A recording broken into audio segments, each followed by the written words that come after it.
This episode is brought to you by your uncle's hairy back.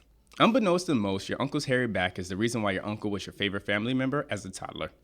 As a toddler, your uncle's hairy back provided the ultimate training program for many future hobbies. Your uncle's hairy back provided an easily grippable surface while climbing up his back in preparation for a life of rock climbing. It is even a perfect set of sandal grips while piggybacking for an experience at a future of horseback riding. Your uncle's hairy back is the #1 most cost-effective and family-friendly toddler playground system of all time. So if you've experienced an uncle's hairy back and you would like to share your experience with us, give us a call at 1-888-NO-SHAVE and speak to one of our feedback agents today. One more time, that number is 1-888-NO-SHAVE. Now let's start the episode. Our sins and woes. Our sins and woes. Our sins and woes. Welcome to episode 8 of the Our Sins and Woes podcast, the podcast where a bunch of dumbass millennials talk about their dumbass opinions, their dumbass perspectives, their dumbass mistakes, and their dumbass complaints. I'm your host, Nelson, and thank you for joining me today. Big shout out to 795 Production. Enough said. And I got to give a big shout out to our episode 6 guest, Lewis. Lewis definitely contributed to a ginormous increase in our views. So big shout out to him and a big shout out to his fan base that decided to tune in and definitely listen to his story as a black millennial gay male in today's society. So with that being said, I'm going to introduce my first guest today. Money Malc, what's up, baby? Hey, what's going on, brother? How's it been? Everything's good. I ain't got no complaints. Let's go ahead and get into this bullshit right now. Let's do it. Why are these millennials living paycheck to paycheck? Shit, man. I think a lot of millennials right now, man, they just out here trying to have a good time, and they're not really being conscious of like what's going on. So I think most of us are trying to invest. Most of us are trying to have a good time. We're trying to grow up. Yeah. It's that time. 30s is approaching right now. So shit. In preparation for it. You still ain't got your shit together and you're almost 30 years old? Dirty 30s is approaching. Our knees are starting to ache a little bit. All bad. So. All fucking bad. No, it's funny though, because like when you think about like the millennial mindset, we're really big on it's crazy because like we used to be really big on materialistic things. Like if you weren't spending $200 on your Jordans or your $200 on your True Religion jeans, you weren't cool or anything like that. Now like it's all about spending the money on the vacations, the trips, the traveling the world and stuff like that. Exactly. Like that's what everybody wants to do, and it's crazy because like a lot of people aren't in place to be doing that kind of stuff. Like, hey, plane tickets just dropped down to $300. Let me go ahead and buy them plane tickets real fast and travel the world just to sightsee because the experience is there. And I'm a guy of accolades. Like, I like to see my money put things on the wall that I got something to show somebody else other than just a picture and tell a story with it. Exactly. It's all the social media era right now, man. So, everybody's doing everything for the IG, do it for the gram, do it for the snap. Yeah. So, I mean, I think a lot of us right now, as far as for our age group, we're definitely now more conscious of what's going on. We're living paycheck to paycheck. Bills are piling up, and we're starting to realize that we don't want to really just, let's just say, like, live with mom and pops or, live with auntie, uncles, or just, rent all our lives. So, I mean, we just got to start just planning more and just start thinking about, what's really important in life. I mean, I always say as far as like aspect, I mean, if we're 29, I'm about to be 29, 28. Yeah. And, we're still renting. I mean, how long are we going to plan on renting for? Right. At one point you got to be like, let me go ahead and get out of this and start owning my own. Exactly. I mean, like, regardless, like if you want to rent all your life, please let me know. I mean, wait. If you want to one nigga that would say, I would love to rent all my life. I do. Some niggas is out here like that. Like honestly, they're not even thinking. They're just like, hey, I got the table right here. You know what's going on. You got 300 on the table instead of putting 300 in the savings and God forbid. 300 in the savings and try and put down like a down payment on a earnest money deposit for a house. So it's all about the gram, man. That's all I could say. I mean, a lot of us are taking that next step forward, but it's funny because like I was actually looking at the statistic the other day, and it was saying that 45% of millennials own their own houses. Now, there's no specification on this that includes black millennials. What percentage includes black millennials or anything like that? But 45% of black millennials own their own house. And that's crazy. Not have like invested in a house and are currently paying it off. I mean, 45% own their own house. Like they have their name on the property. On the property, you about to say the lease. Yeah, on the mortgage. Nah, it's cool. No, I mean, I feel like our era right now, we got a special type of era because, you know, I'm just talking about the like millennials category per se. Like, we're right there, right when the technology boomed into like where it is now, and like we're more conscious. We have information, access to more information right now. So a lot of us are getting hip to the game as far as for like, you know, owning homes, and, you know, we're not trying to, you know, be like our parents. Yeah. The one thing I wish that we all got hip to is, you know, trying to get out the student loan debt. You know. No, and it's funny that you bring that up because that is something that they seem to be attacking now. That the student loan debt is a really big problem. I was watching, I'm a real big fan of the Daily Show, so I was watching one of the correspondents on that talk about how, like, the people that he's sitting there preaching to about student loan and why it needs to be like, why Congress needs to put an effort forward to helping them is the fact that like the motherfuckers that were on the panel were paying a fraction of what people are paying now. Like at all the schools they're going to, it's like, hey, when you went to school, it was $25,000, or when you went to school, it was $12,000, but now it's $25,000. It's all a hustle, man. It's all a hustle. I mean, there's actually some programs and, like you said, in place that they're looking to help out our generation, millennials, as far as for like not looking at the student loan debt to acquire a house or to acquire certain assets. So I mean, that's something that they are realizing that is really playing a big P, and it's kind of like hindering us a lot right now at this point in time. So you know, hey, shout out to Congress. Shout out to Congress. Shout out to those niggas. But another funny thing is, I think a big contributing factor is like is school systems, because when I went to school, finance wasn't required. I have a big issue to this day with that. Is basically I have to go to college and require a major or a minor or a specialization in finance for me to get a proper understanding of the way money works in today's world. And I think that's the stupidest shit. I think like as soon as you start school, like right when you're learning math and history and science, you should be learning finance too.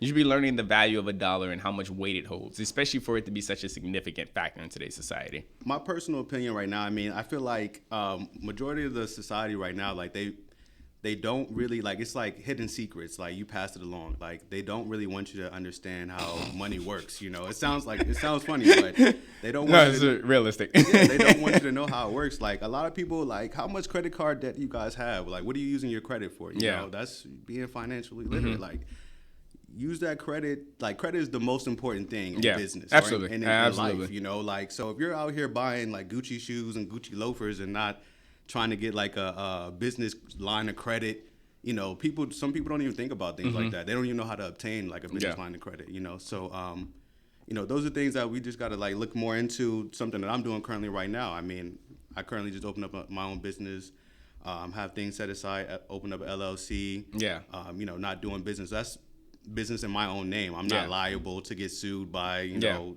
whoever I'm doing the contracting with, because, you know, I'm real estate. So, you know, if someone hurts themselves, they're not going to come sue Malcolm. They're going to sue my LLC, but they don't know that I have 3 other LLCs in place for, you can go ahead and sue that.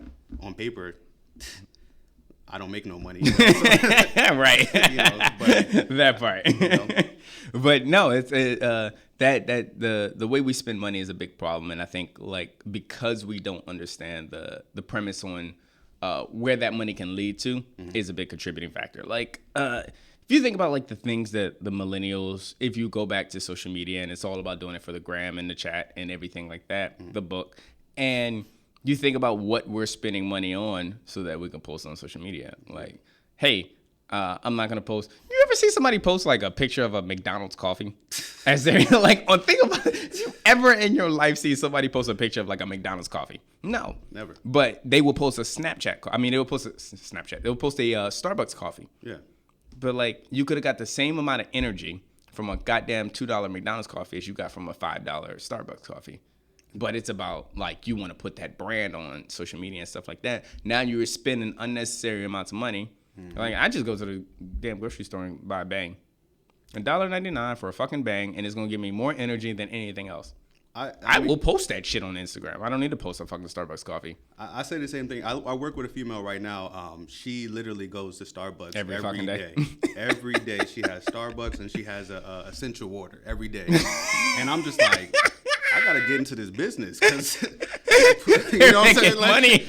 They are killing the game right now. So like, brand is very like popular, man. Like the branding and what makes Starbucks, like you said, better than McDonald's. Pumpkin spice lattes. I think it's the green lady on the cup or whatever. I don't even know what the image is. Like, I guess it's makeshift ass Statue of Liberty. Something, man. Like whoever it is, man. But I mean, like I said, we're spending our monies on a lot of BS, and some of us are, like you said, some of us are getting more woken as far as for like putting our money towards things that we're going to see to help us out in the future. Absolutely. Which is good. I mean, one of the dumbest things right now, like as far as for financials, like, hey man, you don't gotta go buy no H3 Hummer. You know what I'm saying? Investing in wait a a car. Wait a minute. Who do you know that's buying the H3 Hummer? I'm just I mean, I thought about somebody that bought a Hummer, and I was just like, bruh, like, why do you need that right now?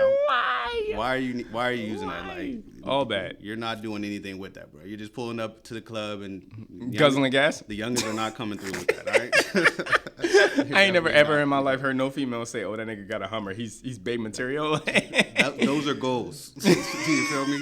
Those are goals for some girls. You know, but a Hummer? Yeah. All bad. These females have step their standards up. I'm sorry to say. Definitely got to step their standards up. You know, like investing in cars and things of that nature are just dumb assets to life, man. I mean, like you said, you investing in, I think you mentioned that you invest in stock in a side conversation that we had, man. Like those type of situations where you're investing your money into stocks, bonds, opening up a business. Yeah. You know, those are where we want to kind of focus on. Yeah, no, you're right. And we're going to touch on investing. I got you, don't worry. But as far as that financial management, like that shit is like, it's ridiculous because then people try to find excuses why they can't save. Like, the one thing that pisses me off is like when somebody says, oh, tickets just got cheaper.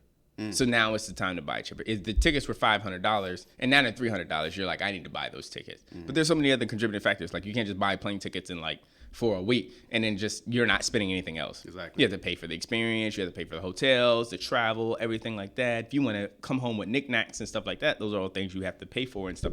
But we think that if there's a gateway with a cheaper price, that's all we need. And that's the one big thing that comes with a lot of like millennials in today's society. It's like we're really good at saving when it comes to saving for an experience. But like come a time where you just have to save just to save, and we're really bad about it. Like we'll save, like we're really good at like, 6 weeks and from now I want to go on this really nice trip. Let me start saving. But if you had been saving the entire time before, you wouldn't be in that fucking issue where like, now I got to save extra. You would have just kept to your standard of saving. And then when you went on that trip, you got back from that trip, you were like, oh, now I got to start saving again for the next trip. No, you just keep staying. Right. I just spend too much money. Exactly. Like the whole YOLO, you know what I'm saying? You only live once. They out here really living that thing. Motherfuckers is like planning to live till 25. Like they're not even thinking about 25. They got me to make it to 21. You know what I'm saying? So as soon as I can drink, fuck my life. I'm done. I'm out here. All bad. But and then like I think about like the way food works. Like we go to people will when you think about the convenience of fast food, like yeah, it is convenient when you're at work and stuff like that. And say you didn't get time to pack a lunch or anything like that, so now you got to stop by McDonald's and get Now it's smarter to get a $2 cheeseburger. You good? My bad. You gotta. You sound like a broke millennial.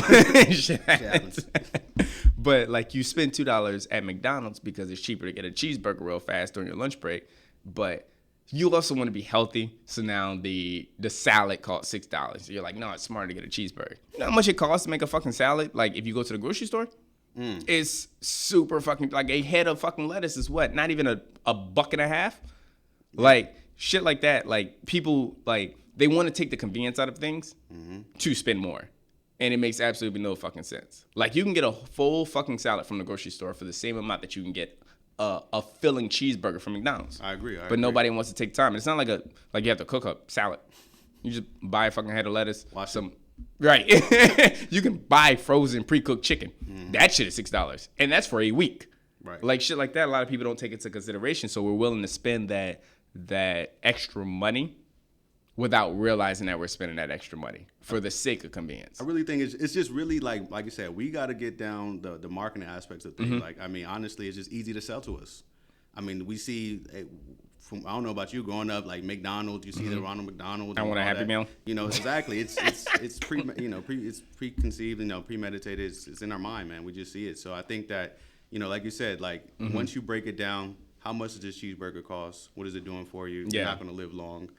You're not putting anything to your body. Get this fries that don't expire. I actually want to do the cheeseburger thing. Like, I want to take a cheeseburger and just let it sit for a couple of years and just see what happens. Do you have that kind of time? I mean, shit. I hope I do. I'm not living. But YOLO. I hope I do, man. So I want to see, because then that will make a lot of people wake up like, damn, what the fuck am I putting in my body right now? Yeah. You know what I'm saying? So yeah. Nah, it's super bad the way. We don't think about that stuff, and then we like to act like we plan so far ahead, and we make all these budget plans and stuff like that. Oh, well, in my budget, I pay this amount towards rent, this amount towards my car bills, insurance and bills and stuff like that. I got $200 in spending service, so let me go to the bar and drop $200 in a night On Friday. Shout out to myself for making that dumbass mistake too many times in my life. I had that too. I've had that too. Too many fucking nights. Like, I could have got way more fucked up for a quarter of the amount. What's even worse is when you see a girl and then you try to actually flex, and then Wait, I don't know what that means. Actually, I don't know what flexing on a female means at the bar. Oh, if a female ever walks up to me and says, like, you gonna buy me a drink, I'd be like, what did you show up for? You show up for niggas to buy you a drink? Like, yeah, that's what the game. Hard pass. That's the story of life. Like, they teach you, guys, you got to be the gentleman. I don't buy strangers drinks. Yeah, I buy my friends drinks. I'm not doing that either, man. You got to prove to me that Wait, you're worth my money. You're worth this drink. You're not worth the money. You're worth this drink. From the bar. You got a better chance of getting a Happy Meal out of me. Like, hey, you need a ride home? I'll stop and pick you up a $4 Happy Meal, but a $7 drink? Nah, bruh. To prove myself to you? That Jameson's going to me. I'm telling you that right now. It's going to me. Trust me. Hey, put her whole tab on her. Her whole tab on her. Thank you, man. No, but another thing about that not just financial management, but just money as a whole, is there's a lot of myths that go around, like the way millennials spend their money. Like, a lot of people think that millennials don't save. And again, I will agree that we don't save consciously. I think we have a really bad issue about saving consciously, but I think subconsciously, like, once you tell me that money's coming out every month and then that money I'm not paying attention to that money, we're good about it. Like, it's actually statistically proven that, like, millennials invest more into, like, their 401ks than any other generation. The average, I think, for the Generation X was 8%, and for millennials, it's 10% into 401ks. Now, the difference between, like, those other, like, the older generations and us is we have a bigger lack of access to employee-sponsored retirement plans. Exactly, and that's a really big issue. Them pensions, man. Yeah.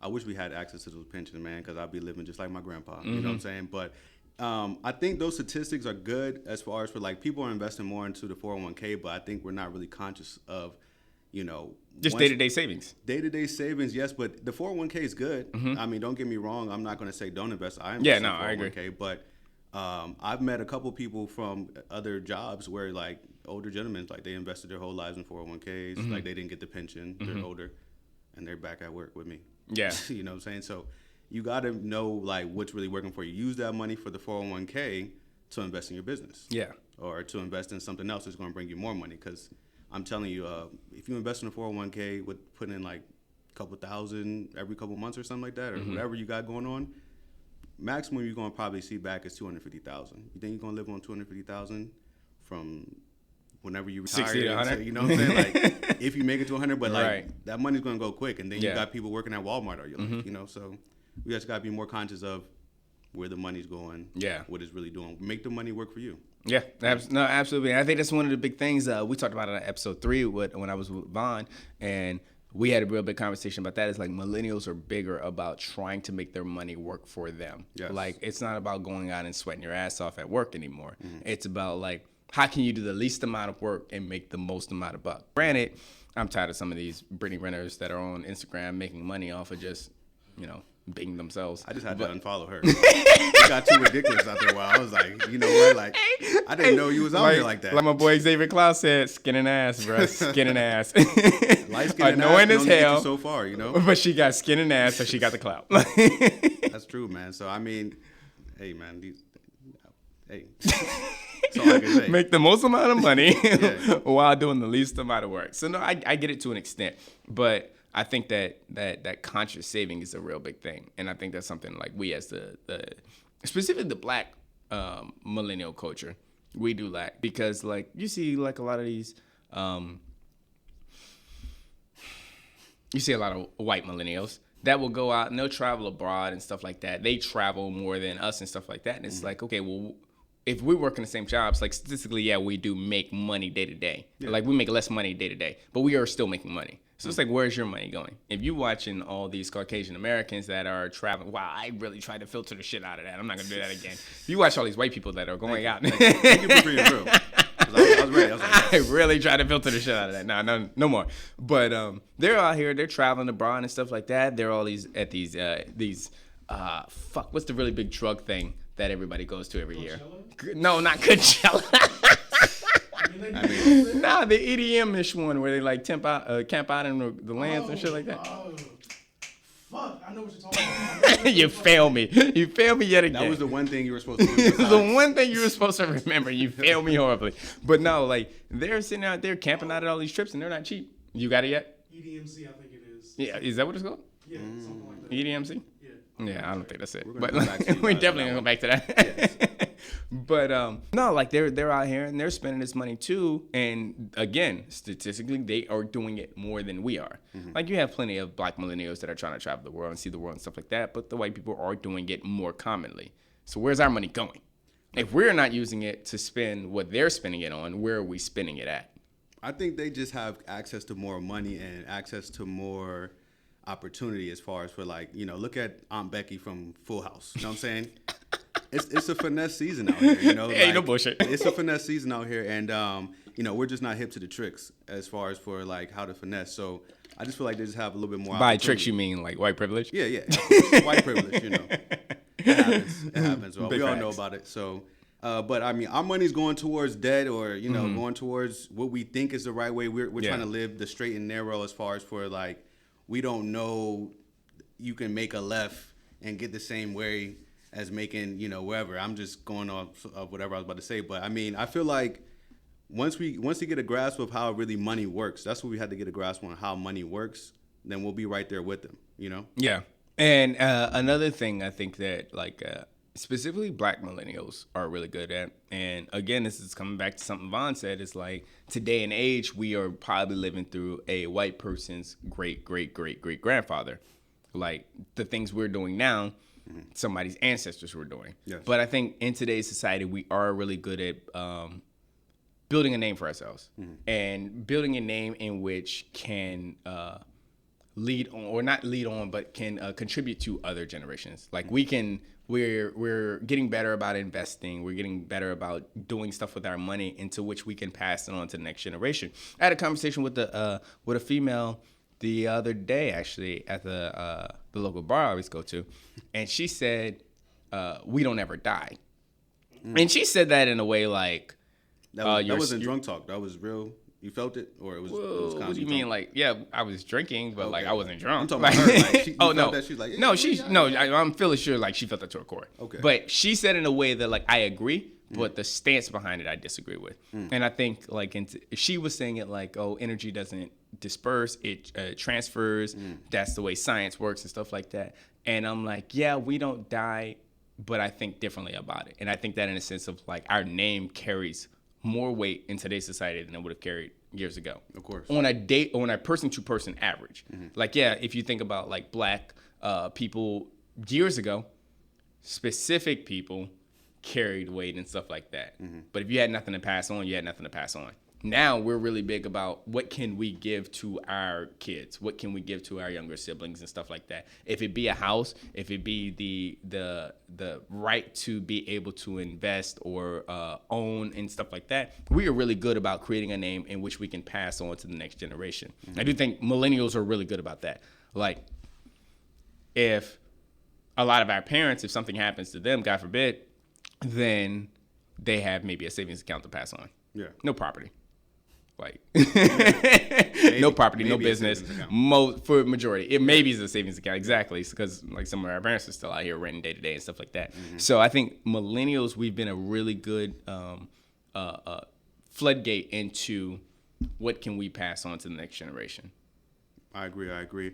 As far as for that, like you said, you kind of already touched on it, but like you said, passing down properties, passing down, businesses. I mean, like I said, we just have more gain and more access to more knowledge. And, right now, as far as with those aspects, like me personally, like I want to be able to pass down, like, for example, like a boxing gym, or for example, I don't know what you like to do as far as for like Podcast. Fucking genius, right there. Fucking genius, right? But a podcast, and definitely, especially like we're getting more like hip to like digital and just being What you out have here. to do. You have to stay with technology. It's course. very important. Of course. So I mean, I think we get a lot of flack as far as for millennials. They say like, as you were saying, like, hey, I'm 45% have owned their homes. Yeah. But like, we're actually doing a lot better per se than a lot of the generations. Like Before you said, us. I mean, before us. I Yeah. mean, not in the sense as far as for like being like as one unit, but as far as for like getting that aspect. But Take care of ourselves. one thing that we got to keep in point is that we're not selling each other out, though. Yeah. To get that dollar. Yeah. That's the one thing. It's like, not about ruining somebody else's credit to get your credit up. Exactly, and Yeah. that's what's happening a lot between, like I said, the black Dope. community. We Yeah. got to be able to understand, like, hey, I'm not going to sell you out. Snitching. Hey, Nelson has this podcast thing. I think I can make it better. Right. You know what I'm saying? And then, Oh, you'd be surprised. You'd be yeah, surprised. so I mean, those are the type of things we got, because that's how we're going to keep the foundation strong. Let the money pass between black businesses. Yeah. I'm supporting your podcast. You support me, real estate. Yeah. You support him, doing what you do. Yeah. Keep the money. It got to circulate between. Shout out to 795. 795, shout out. You got to circulate between at least 8 black homes before it gets to the white man. You know what I'm saying? Yeah. And that's the same thing about the brand, as you were saying, man. What makes Versace better than a clothing line I'm trying to start up? Yeah. Like, really? No, I agree. And I'm going to agree, but I'm also going to disagree. I'm going to give you a yes and no. And the reason for that is because some people will say invest in black businesses, because we can roll over into investments. Invest in black businesses because they are black businesses. And sometimes Walmart is still cheaper. So you always have to think about that. Like, I get like promoting the cause. I'm all about supporting the people and stuff like that. But I also have to watch my pockets. So if you telling me like your dashiki is a full authentic African weave, and not weave like hair, but like weave like the way it was made. But Woven, women. yeah, woven. Whatever. Is that I a feel what you're word? saying, though. But no, like if you're telling me like your African dashiki is authentic African product, and then I can find the same exact one at Walmart for half the price, what are you convincing me to buy your product for? So that's always a argument when it comes to like invest in black businesses. I'm not saying invest everything in black businesses, but as far as the financials, Contribute like, too. Contribute. Yeah. And don't try to get the hookup. Yeah. Everything's not always savings. Like, we both brothers out here. hey, my man, let me get this for 50% off. How am I Black supposed to- non-employee discount. You know what I'm saying? Like, nah, that's not how it works out here, man. How am I supposed to eat too? Right, So, exactly. I mean, you got to just choose wisely. Like you said, that's the same amount of people that say, "Oh, I'm not going to support that; it's too expensive." To be the same amount of people contributed towards Jack Daniels. Yeah. You know what I'm saying? Instead of like, I don't know, military special. Exactly. Like, hey, bro, I thought you said you couldn't, but you out here buying, Right. shots for the whole fam. You know what I'm Yeah. saying? Like, If you cared about spending money on alcohol that much, you go to dollar beer night every time you drink. exactly. You know what I'm saying? So that's what it comes Happy down hour to. or nothing. That's what it comes down to for sure. And I think another misconception when it comes to millennials is that they think we don't invest. And yet, when people say investing, sometimes people's perception of that is completely wrong. Like, people will say, "Oh, you're not an investor because you're not sitting in the middle of fucking Times Square, like watching the stocks." And it's like, it's 2019. Like, I can literally manage my investments. Do you have Robinhood app? Do you have Stash? Do you have Acorns? Like, there are so many ways to not even pay attention to the fact that you're investing in something. Like, I think Acorns is one of the greatest, like, startup investors. Like, if you were just involving yourself into No promotion, by the way. But if you were just now starting in investing and you just want to see how it works, Acorns is a perfect thing because you never pay attention to that money. You're like, Acorns takes out $5 at a time, and it takes out your rounded off change to $1. So if you spend 69 cents, Acorns is going to take 31 cents. And only when you hit the $5 mark do they take that money out. And then you have reoccurring accounts like $5 a week or something like that. But it's literally money you'll never pay attention to. If you're worried about $5 a week, we have a bigger issue here. But like if you're not worried about $5 a week and it's going into an investment company, and then like I think we as millennials, because technology is so big to us and because we have our investments at our fingertips, we don't have to meet up at no big meeting point, or we don't have to sit at home all day for 12 hours. You can literally dwaddle in your phone for 5 minutes, check your shit, go about your business. So I think we are really big about getting into the investment, the investment lifestyle without having to indulge into it. No, I agree.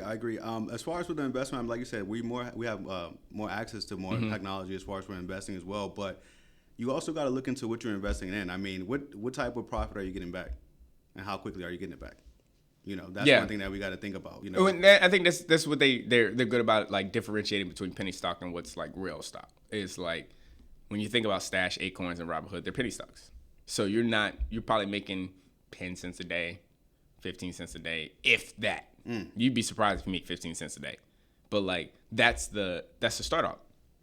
After a while, if you like where it's going, then yeah, maybe you should invest more time in where you can actually turn that around. But in the beginning, if you're just trying to do something that's easy, simple, and stuff like that still makes money, why not invest in these accounts that you never pay attention to? I agree with that. I mean, me personally, I feel like, look at the amount of time that you're putting into 10-cent stocks. I'm not slighting anybody or whatever they're doing, but you also got to take account on, time management, a part of the financial literacy. If it takes me, 20 days to make $100, and then it also takes me 20 days to make $20, like, what I'm saying? Is it really a benefit if you really think about it? I mean, can't you do both? You can do both, but the main focus right now is you want to focus more so on what's going to get you the quickest return at this point in time. Facts. However, the thing about these penny investment accounts is you don't have to put any time into it. Once you create your Stash account, and then you say, hey, I want to give to technology advancement, it diverts your stock for you. So every week that you're putting in $5, $10, $15, $20 into it, that money is automatically getting dispersed into those companies, and you're watching the returns come back. That's it. Like you might get a notification or anything. You literally have to put in nothing. You might check it in a week, and that's if you want to. You can literally put it into an Acorns account and not touch that motherfucker a month, and then look back and be like, oh, I made $4 off this. But it's a savings account. Yeah. Like that's literally what its purpose is. The more money you put in, the more money you get back. But if you put in $100 in, a month goes by and you put $4 in, and you weren't even paying attention to the fact that you put $100 in, you're not even worried about it. That's great. So watching that $100 make a $5, and yeah, there's other ways you can put that $100 into something else. But a lot of things, if you're trying to make more, you have to put the time in. And if you have other things going on in your life, if you work in a regular 9 to 5, you can put that $100 to the side and watch it makes itself, while you take another $100 and actually put the time forward to make money from that. I mean, I feel what you're saying as far as for residual income. That's pretty much what it is. You're putting the money aside and the money's coming while you're sleeping. But as far as for that aspect, I just feel like me personally, there's other ways. I mean, I agree. I'm real big on real estate, so that's why I always go back to real estate, man. I mean, buying a couple of properties, renting them out. That's residual income right there. You're getting the money to pay for your assets, pay for, your liabilities pretty much.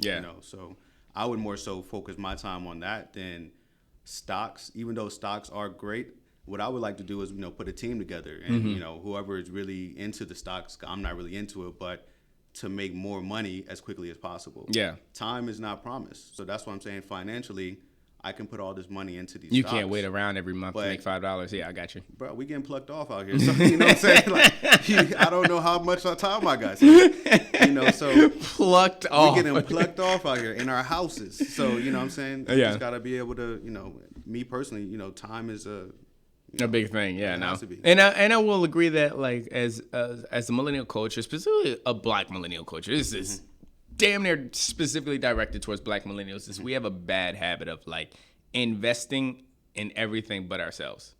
We have a really bad habit about that. Like agree. we're all about putting money in everybody else's pocket except our own. And sometimes that's okay. Sometimes you got family members that need a couple dollars for a month and stuff like that. But it's not about like borrowing money. Borrowing money is a big issue. Yeah. I get it. Like if you're going through a struggle and stuff like that, and you need to be lend a couple bucks and stuff like that. Niggas All right, cool. always need something. Right. I made this. Right. And I get that. Like if you're trying to put family first and stuff like that, you have to lend out some money and stuff like that. But you need to hold them to the accountability. Like, hey, I did lend you this money, so that money does need to come back to me. Exactly. And vice versa. Like you did lend me this money, and I need to give this money back to you. So, I think we tread in a weird way when it comes. Sometimes we're really big on investment. Sometimes we're not. Like, I don't know which way to swing as far as like how I feel about how millennials invest their money. But I feel like we are progressively getting smarter, and we do make technology work for us. I think we've gotten really good about making the technology work for us in an aspect of how we invest in our money. I mean, don't get me wrong. A lot of people are doing a lot of significant things right now, and the way that we're using technology, like I said, and investing our money is great. One of the big things that I'd like to say is that, as you said, like my point of view as far as for helping everybody else, like, hey, I need $1 here. You got to realize, and sometimes you got to be selfish in life when it comes to investing in yourself.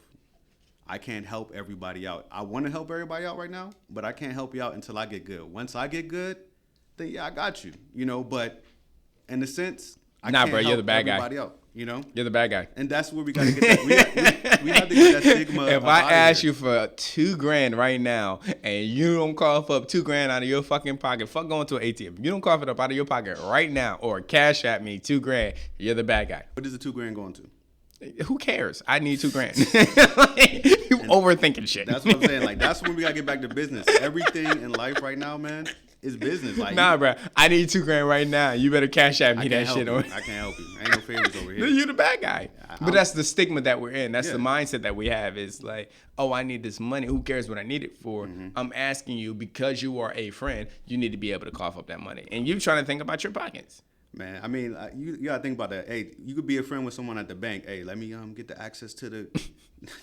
You can't do that for me. Hey, you can't. hit me with a DM if you got a friend at the bank. Exactly. That's willing to do that, and that's not going to tell on me. You feel Big me? facts. Thank you. But nah, I mean, it's the same stigma, man. Everything is a business. Yeah. Financially, man, like, no, I can't do it for you right now. Yeah. If you can tell me what this $2,000 is going towards, of course. Where's the business plan at? Yeah, nah. I agree. 100%. You're not gonna go to Warren Buffett and say, "Hey, I need $500,000." You won't? Just off the strength. You won't? No. Shit, I'm gonna go up to that motherfucker and ask for a And he grand. gonna laugh at you. That's fine. I tried. He ain't even give his own daughter. It's the any girl money. that I'm walking to that's leaving the gym right now, and like I'm trying to get her digits from. Like either she gonna give it to me or she not. But I'm gonna try. Hey, I like to think logical. Don't give it to me. That was a logical move. She either isn't or she's not. I already know she's not. Talking about that. All bad. Yeah. But no, like it's really bad. Like the way like we co-sign on shit.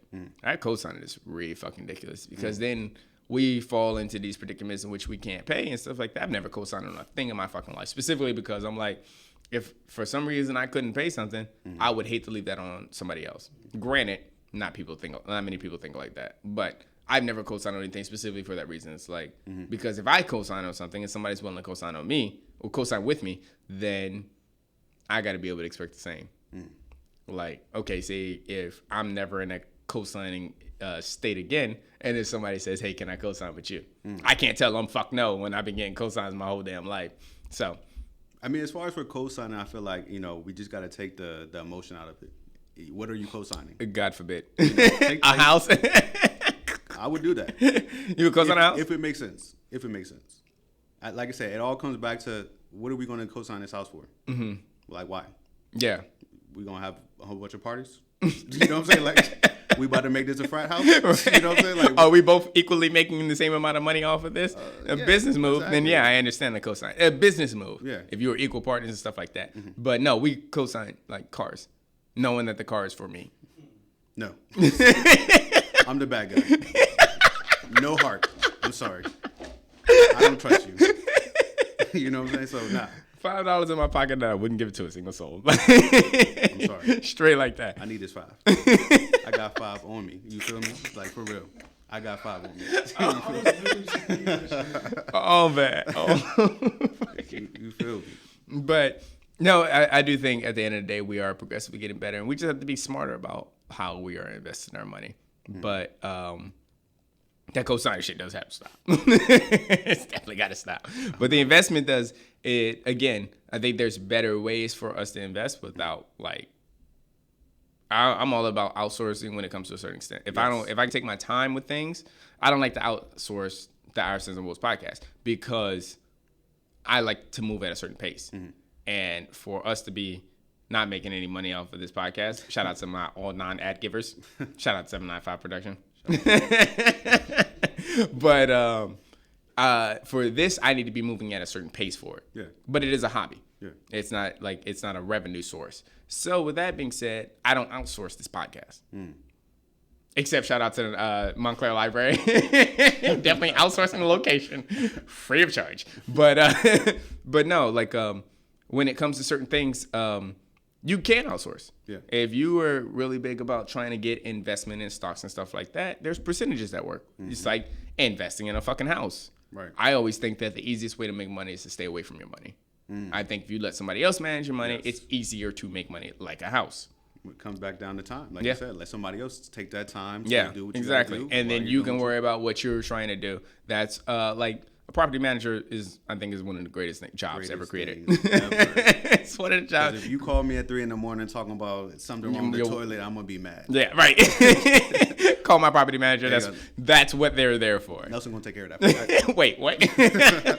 But no, like the outsourcing in that source is a better way to make money. If you have to spend I think property managers probably take about 8-9% a month.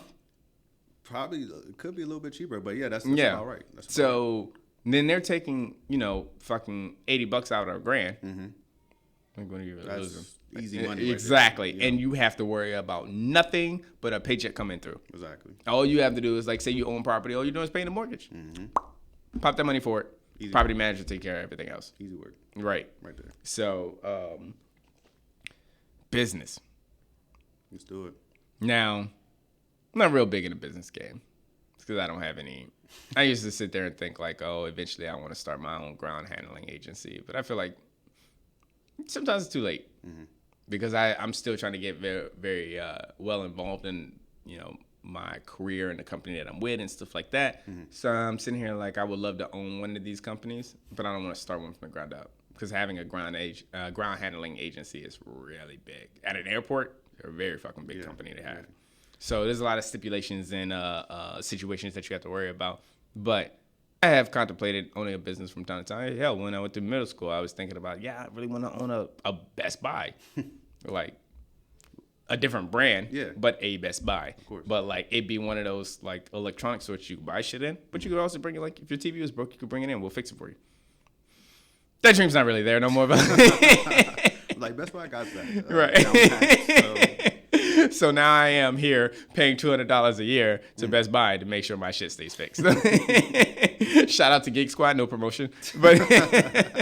I feel it, man. Yeah, I mean, as far as with the business aspect, I mean, we kind of touched on it a lot, but you just gotta have a business plan and impact, man. And you know, we have to understand, how to use money to make money. Like you said, a lot of us don't understand. You want that business. How are you going to get that business? Yeah. Did you really have anything in mind, or are you just it's just gonna happen? You talking about me personally? Yeah. I was in middle school. I didn't know my asshole from my elbow, so I didn't have a fucking clue about life. I'm gonna wear lotion today. Shit. I only have but this much in my hand. Do I use it on my elbows or my face? So sometimes my elbows were ashy and sometimes my face was. So I mean, we just gotta look up a lot of There's a lot of programs for a certain type of people out here depending on your circumstances. So look at grant programs out here to see what you want to do as far as for business aspect. What exactly you're trying to do. Tax incentives. A lot of people nonprofits. A lot of people are killing the game in nonprofits and don't really know how it works. You know what's funny about that? You bring that up, and the thing about the business plans and the financial management plans and the financial planning plans is the incentive. Because all this shit is so easy to come by. You could go to the goddamn library right now and check out Again, shout out to my club library. But you can go to the library and check out fucking like Susie Orman or Total Money Makeover. What's his name? Fuck. Come back to me on that. But Total Money Makeover author. Like, God, I read his book 3 times too. Just for shits and giggles. And I still can't remember his fucking name. Damn. Dave Ramsey. That's what it is. Dave Ramsey. Oh, yeah. Yeah, fuck off. You were too late. But you can read Susie Orman or Dave Ramsey all day, every day. And they're easily accessible. You can go on YouTube and type that shit in. It's free of charge. Just a couple hours of your time and stuff like that. But then people don't want to take the time to do that. Like, you have all the clues in front of you as far as like how to make money, how to do what you're supposed to do with your money, how to start a business, stuff like that. You can watch so many fucking TV shows on starting a business. You can watch TV shows on how businesses are ran. Exactly. But then, like, people don't want to do that. Exactly. That's not how people want to spend their time. They don't want to, watch that TV program. They don't want to read that book and stuff like that. And then they can't figure out why the fuck you're so deep in debt. You're like... I feel like it just goes back to what you said. Have some, like, find out the game plan. Have someone else do it for you. Really, simple as that. It's that simple. Find out the game plan, have somebody else do it for you. Yo, you're not wrong. Like, that's what they all do. Yeah. And then I'm talking about all successful people. You don't see Diddy out here freaking, he promotes Ciroc, but he's not at every Ciroc event. Yeah. Or, whatever. Someone else is doing that. He got some Ciroc. Shout out to Revolt TV. Shout out to Revolt. Diddy, I'm trying to get on. What's up? Hey, nah, fuck that. DJ Envy, I'm mad at you because you hung up on me when I called into the Breakfast Club. First time calling through, they hung up on me as soon as I got there. What you were saying? Hey, thanks for like inspiring me to start my own podcast. Blah blah blah blah blah. Charlamagne was there. Yeah. Yeah, his asshole. No, it was DJ Envy because I was watching over Revolt TV when I called him. Oh wow. It was like on commercial. That's light skin shit. Don't worry about that. You probably heard the first episode and heard I was coming at like a light skinned niggas. Yeah. Man, fuck this shit. You think he hung up on me quick. Because as soon as Angela Yee started something, she was like, yeah, well, we very much appreciate that. And just know you can find lip service. Click. I was like, what the fuck happened? Like on the phone. But they was like on commercial break on like Revolt TV. Yeah. So as soon as I watched this happen, I watched DJ Envy hit the hang up button. I was like, you know what? Stars in the line. Shoot. I'm not going to shoot my shot with, put my podcast out there. Come back at episode 11. You'll be okay. But yeah, I mean, it's just really that simple, man. I mean, it's not simple in that sense, but what's your aspiration? What are you willing to get dirty for? Get in the grind, get in the dirt for it. I mean, a lot of people want it, but how much do you want it? What are you willing to do? Yeah. I mean, how much effort are you willing to put forth? Are you willing to go door to door, promote whatever you're trying to do? Are you willing to go stand in front of? Hell no. Wherever the major stock. Fuck area. no. Yeah, you know what I'm saying? Like, I need a social media manager. I'm tired of doing this shit. Yeah. I need that too, honestly. Like, it's a lot of time and effort into it, but I mean, you got to start somewhere, man. That's why starting from the ground up, grassroots, I can always say do it because that's going to humble you. That's going to let you know from the beginnings, and then that's also going to get you in line to when someone else is, running those type of nitty gritty parts of your business. You can think of ways to make it better because you remember how it was when you were in that aspect and when you were doing that. So I mean, no, and you're right. It is a really humbling aspect because like I've already been a egotistical person in my whole life. Like no shame in my game. But with that being said, the podcast has been a very it has been a very humbling aspect because when I have people that like hit me up in my DMs and they're like, hey, I'm really loving what you're doing, or I have like the Facebook comments and the Instagram comments and stuff like that saying, hey, I'm loving this podcast, like you're very entertaining and stuff like that. I'm like, oh shit, like you watch it? Like that should be surprising to me. Yeah. Because like, I'm doing this on a whim. Like we're sitting here at episode 8 right now and people are just enjoying this as much as they was enjoying it at episode 1. Exactly. So a lot of that stuff, like to get that kind of feedback is very humbling when you do start your own business, whether like you're watching every episode or not. The fact that you commented on one episode is good enough for me.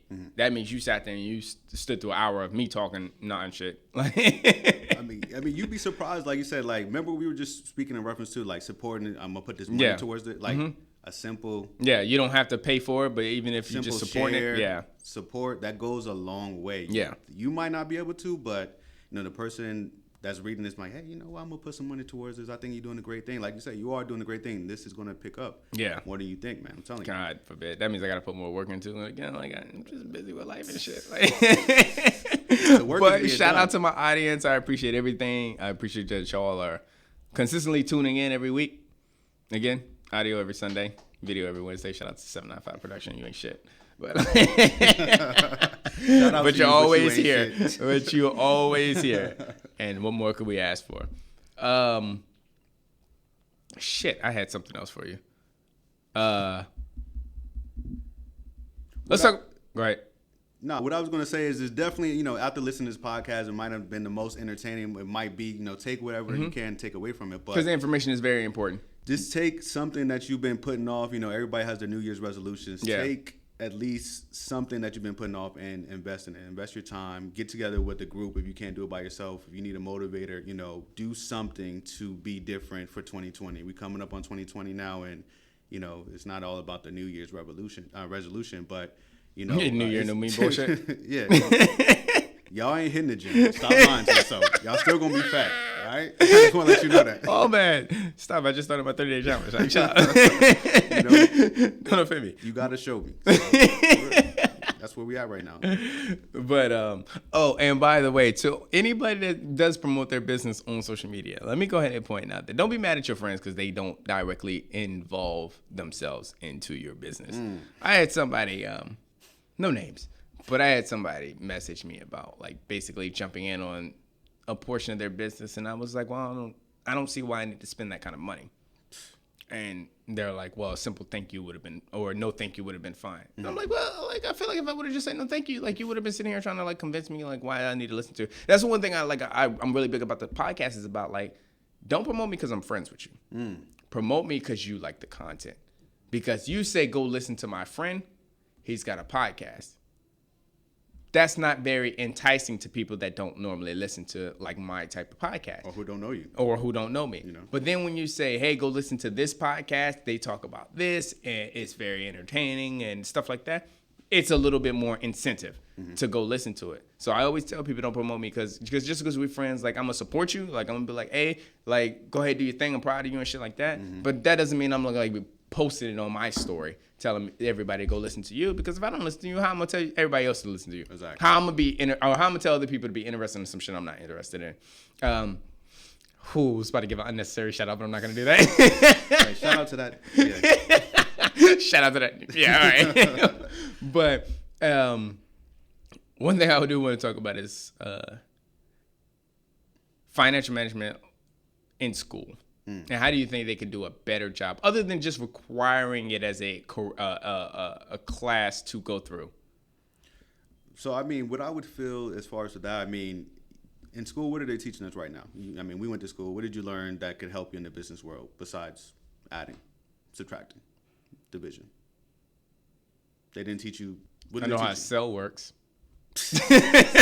Barely. Right? Right. I can type really good. You know what I'm saying? But that was only because I took a word processing class, which also wasn't required. So what I would say, I mean, it all gets back to credit. Yeah. They need to tell us how to use credit. Teach us. I mean, as far as for when you're, I mean, me and you probably know how, you know, now we're in the real world, but, you know, kids, they need to understand how to use credit, how that really affects what you, especially affects your credit, what boosts your credit, and what stuff boosts like your that. credits. How can you get certain things off your credit score? A lot of people don't know that. You know, certain medical bills, you can actually just dispute those after a certain amount of time. You know, You gonna dive in it or no? No, I'm not. Because I ain't trying to, I ain't trying to have it come back to me. But I just gave you a golden nugget. Right. So some of you that got the medical These are bills, things that you can look forward you know. to if you have the incentive. Exactly. So, and it's free. But you don't even know that. But, you know, so they just need to teach you, like I said, and if they don't teach you that, us and the millennials, We we're have to doing get we're a better doing job lot of being able to teach each other. conveying information, Yeah. you know, getting it to people like us. Yeah, and no, it's crazy because like when I went through finance class, like they taught you how to like write a check, and cool, that was good information to know. But like the only time I write a check is when I'm writing a void check for a fucking payroll. Bro, I don't like, even write checks no more. That's the only time I do it. It's like when we need your banking information. The only way we'll take it is through a check.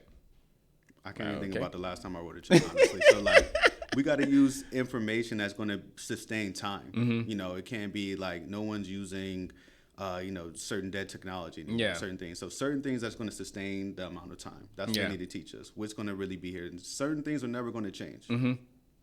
That the school systems are doing a shit job at figuring out what's not going to change over School time. is a business. They have their business model. But I mean, you're not paying for it. Who's not paying for it? For elementary schools, not tax dollars. But I mean, like we're not paying for it. They build you up right now. We're paying for school lunches. We're paying for. I don't even think they pay football for free or sports for free now. You got to pay. You for pay that. for the equipment. We didn't pay for equipment when we were playing. Well, I did. Oh, because you using borrowed equipment. Yeah. No, I had to pay for mine. When I wrestled in high school, I had to pay for my equipment. But even more, like certain trips, like I said, incentives, they're paying for it now. I mean, after school programs, they're gone. Where are those at? Oh, man. Is that really not a thing no more? Like, they don't have after school programs in high school Some of them, anymore? I mean, they have them, but it's they're cutting the budgets right now, man. Everything's just getting down Yikes. to. I used to be a part of the African American History Club, the Young Black Men's of America Club. Like, yo. Exactly. So I think that we just have to get involved in that aspect, and also we have to get involved into, what's being taught about certain things as well, as far as for like what are we able to retain, what's being, falsified, what's real. Yeah. A lot of things that we learned in school. I mean, BS, like Yeah. African American history.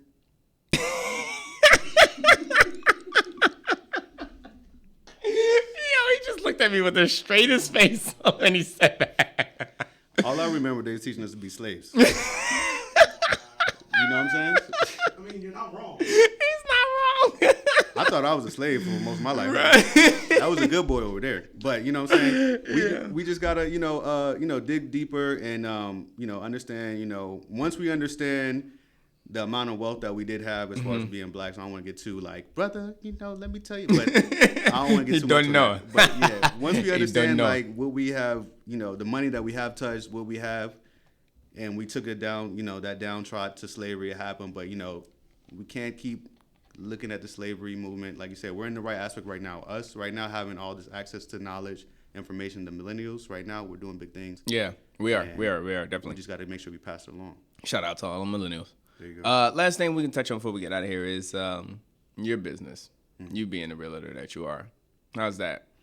Right now, anyone that's looking to be in real estate right now, everyone thinks it's easy. It takes a lot of Oh, time. you mean like podcasting? Yeah, Everybody exactly. thinks they can sit on that other seat and be like, I got this. Yeah, it's really hard. It's not that easy. Especially Right. you're very entertaining though, man. So like, shout out to you. Appreciate it. But real estate, anyone that's thinking about getting into real estate, you got to apply yourself. Like you said, you got to put in the time and effort. Yeah. I've been helping this one lady out. She's been trying to get her license for the longest. She thought it was easy. She looked at me like, well, you got a nose ring, Like, I put it on when I got to put it on. But Yeah.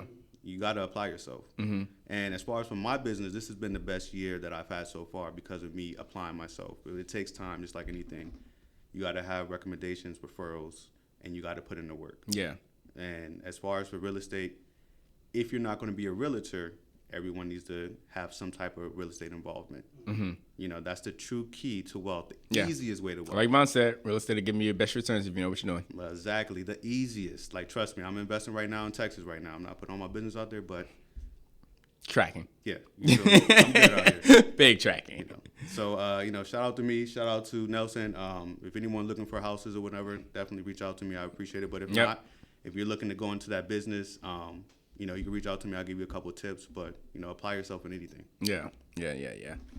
But anything, with that being said, you got anything else before we get out of here? That's it, man. I appreciate the opportunity, and, you're doing big things. I appreciate it, man. Good. Well, to everybody, to all my millennials, being your age is a sin, and no one wants to hear your woes. And to everybody else, this has been another episode of the Our Sins and Woes podcast. Thank you for joining us today. Peace.